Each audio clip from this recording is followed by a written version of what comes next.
Salam sejahtera Malaysia, terima kasih kerana menonton video-video dalam channel ini. Sebelum kita mula, jangan lupa untuk tekan tombol subscribe, share, like dan komen. Let's go! Salam sejahtera dan selamat petang kepada semua pendengar. Berita panas petang ini dipetik dari syabutin.com.net bertajuk Tun Mahathir mahu apa dan mahu siapa jadi Perdana Menteri. Berita penuh, Tun Mahathir Mohamad yang kalah dengan hilang deposit di Langkawi, malah semua calon pejuang juga ditimpa nasib buruk yang sama, nampaknya tidak pernah hilang idea dalam melontarkan serangan terhadap Perdana Menteri Anwar Ibrahim. Di sebalik sudah meletakkan jawatan daripada pejuang dan mengumumkan bersara, hati dan mulut beliau terbukti tidak pernah berhenti daram daripada berdendam. Setelah gagal menahan Anwar daripada menjadi Perdana Menteri, kali ini serangannya tertumpu kepada kemampuan pengurusi PH, itu pula dengan mengurus negara. Katanya beliau tidak yakin dengan keupayaan Anwar memimpin negara untuk berdepan krisis kemelesetan ekonomi termasuk pemulihan pasca pandemik. Bekas Perdana Menteri dua kali itu khawatir dengan kemampuan Anwar menghasilkan strategi dan kaedah terbaik untuk keluar daripada krisis, memandangkan fokus pengurusan Pakatan Harapan PH itu dilihat tertumpu kepada usaha mengekalkan jumlah sokongan di Dewan Rakyat. Beliau menyandarkan dakwaannya berdasarkan prestasi Anwar ketika berada dalam kerajaan lebih 20 tahun lalu dan mendakwa bekas timbalannya itu tidak dapat menangani masalah ketika menjadi pemangku Perdana Menteri pada 1997 dahulu. Beliau mendakwa Anwar selaku Menteri Keuangan ketika itu gagal mencari jalan penyelesaian apabila krisis keuangan melanda dan lebih rela mengikut pendapat tabung keuangan antarabangsa IMF dan Bank Dunia yang dikatakan berisiko menyebabkan Malaysia muflis. Pada masa saya jadi Perdana Menteri kali pertama, saya pergi cuti selama 2 bulan. Semasa saya cuti, Anwar sebagai timbalan Perdana Menteri diberi tanggungjawab sebagai pemangku Perdana Menteri, tetapi nampak dia tak dapat menangani masalah. Selepas itu pula berlaku krisis keuangan yang mana ringgit Malaysia turun nilainya. Pada masa itu, Anwar juga menjadi Menteri Keuangan. Cara dia menangani masalah kejatuhan nilai ringgit ialah dengan mengikuti pendapat IMF dan Bank Dunia. Saya berpendapat kalau kita ikut IMF dan Bank Dunia, kita akan jadi muflis dan kita tak dapat laksanakan dasar ekonomi negara kita. Tetapi Anwar tak ada cadangan yang lain selain daripada mengikuti IMF dan Bank Dunia. Sebab itu saya terpaksa ambil ahli tugas Kementerian Keuangan. Saya cari jalan untuk selamatkan negara, katanya dalam temu bual eksklusif bersama Berita Harian. Tun Mahathir seterusnya mendakwa jika ketika itu Anwar dibenarkan berkuasa dan melaksanakan dasarnya, beliau yakin negara tidak akan dapat mengatasi masalah krisis keuangan yang melanda negara. Perdana Menteri keempat dan ketujuh itu mengakui khawatir dengan kebolehan Anwar mengurus negara kerana berdasarkan pengalaman lampau di mana Presiden PKR itu gagal merangka penyelesaian ketika berdepan krisis keuangan 1997-1998.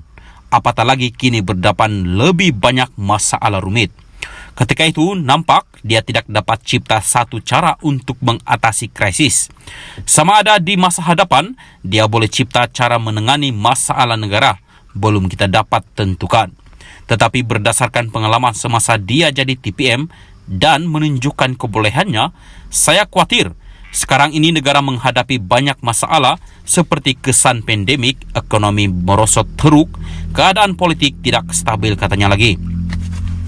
Soalnya dalam hal ini, Anwar hanya baru kira-kira sebulan memegang jawatan Perdana Menteri setelah mengangkat sumpah pada 24 November lalu dan tidak adil untuk berprasangka buruk terhadapnya.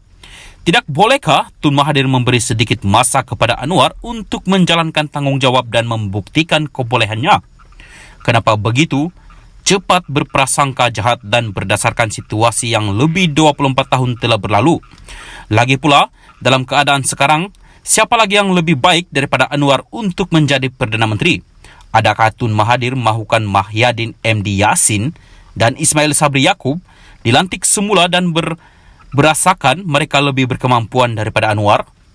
Setelah Tun Mahathir sendiri kalah, malah hilang deposit, begitu juga dengan Mukris dan semua kita sudah melalui pengalaman dipimpin Mahyadin serta Ismail Sabri.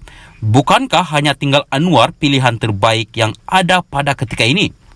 Ditambah dengan keabsahan Anwar sudah terbukti di parlimen baru-baru ini, apalagi yang Tun Mahathir mahu sebenarnya sebelum ketibaan PRU16 pada tahun 2027 akan datang, di mana ketika itulah peluang terdekat untuk menukar Perdana Menteri.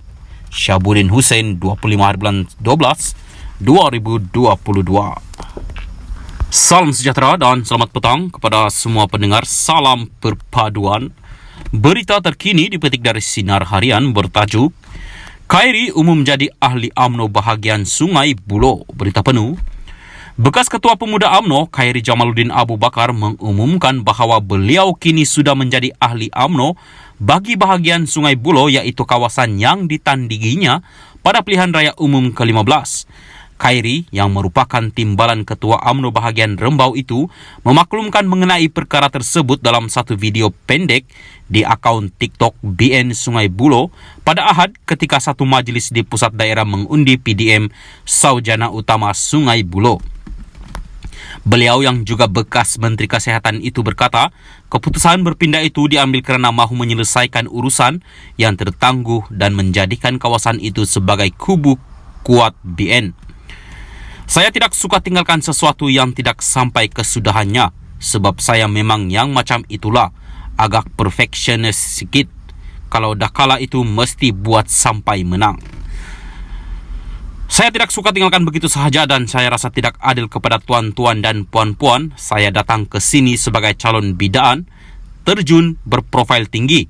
Bila tidak menang, lepas itu terus cabut cari tempat lain, katanya.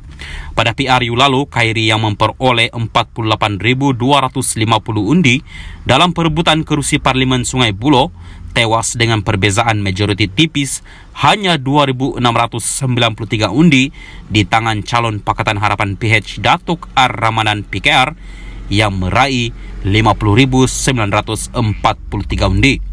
Soal pemilihan nanti kita bincang adik-beradik macam mana nak buat. Yang penting seperti mana saya sebut tadi, saya datang bukan hanya nak bertanding dan kalah terus hilangkan diri. Tidak, saya kekal di sini sehinggalah kita menang Parlimen Sungai Buloh, katanya. Parlimen Sungai Buloh yang mula diwujudkan pada tahun 2018 itu dimenangi oleh calon daripada Parti Keadilan Rakyat PKR, Sivarasa Rasia pada PRU 14 dengan majoriti 43,631 undi. Secara tradisinya, kawasan tersebut yang sebelum ini berada di bawah Parlimen Subang itu ditandingi oleh wakil daripada MIC, iaitu salah satu parti komponen BN.